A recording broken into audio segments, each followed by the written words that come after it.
Hello there, my name is Mackenzie Stick, and I am the Director of Admission for the Creighton University School of Pharmacy and Health Professions. Today, the topic is recommendation letters. So all three of our programs do require letters of recommendation.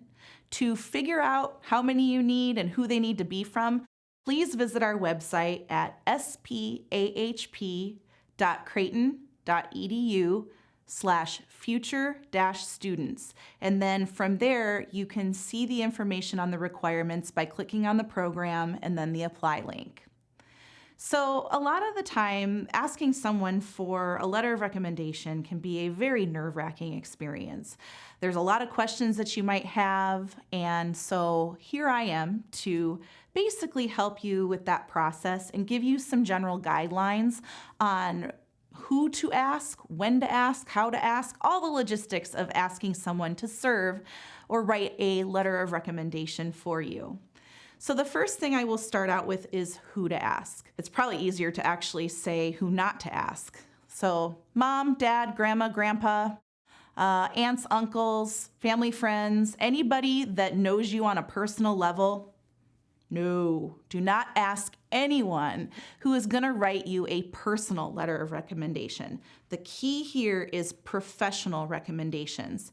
These are folks that are clinicians that have worked with you, maybe people you've shadowed, maybe people you're working for, academics, so teachers, academic advisors, people that know you on a professional setting and can attest to your work ability, your ability to accept criticism, your communication skills, your maturity, all of those things are much more important to us.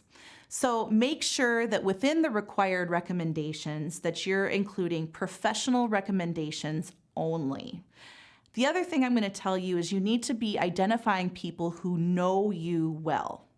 Not someone that you met occasionally or had very minimal interaction with. One of the things the admission committee gets really frustrated about is when they receive a letter of recommendation from a faculty member or a pharmacist or an OT or a PT, and then there's a box on the CAS system that says, how well do you know this applicant? And they check minimally. Drives them crazy. So I am going to give you some advice. One of the ways you can ask a recommender or a potential recommender to serve in that role is, do you think you know me well enough to write a letter of recommendation? Ask them, point out, just make sure that you are finding out and use your gut too. If you feel like this person doesn't know you very well, then they're probably going to feel the same way. That's really important. So there are three things that you need to provide a potential recommender when you are asking them to serve in this role. The first is a copy of your resume. It's very helpful to people when they're writing letters that they can refresh on themselves on your accomplishments. If they were involved in any of those accomplishments, they can speak specifically to those things, but give them a copy of your resume so they basically have an idea of what to write about. The other thing you need to give them is a timeline. If the recommendation is due, a month from now, give them that information. If you're under a deadline, give them that information. On that note, make sure you give them adequate time to submit a letter of recommendation for you.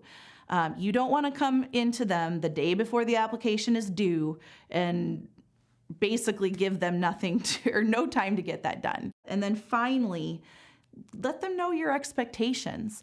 It's not inappropriate to say, hey, I am looking for a recommendation for pharmacy school. We'll just use pharmacy as an example. Do you think you know me well enough? And do you think that you could write a good letter of recommendation for me? It also gives them a window to tell you no if that's what they want to do. Most of the time, though, they'll probably tell you yes, and they'll probably tell you yes very enthusiastically.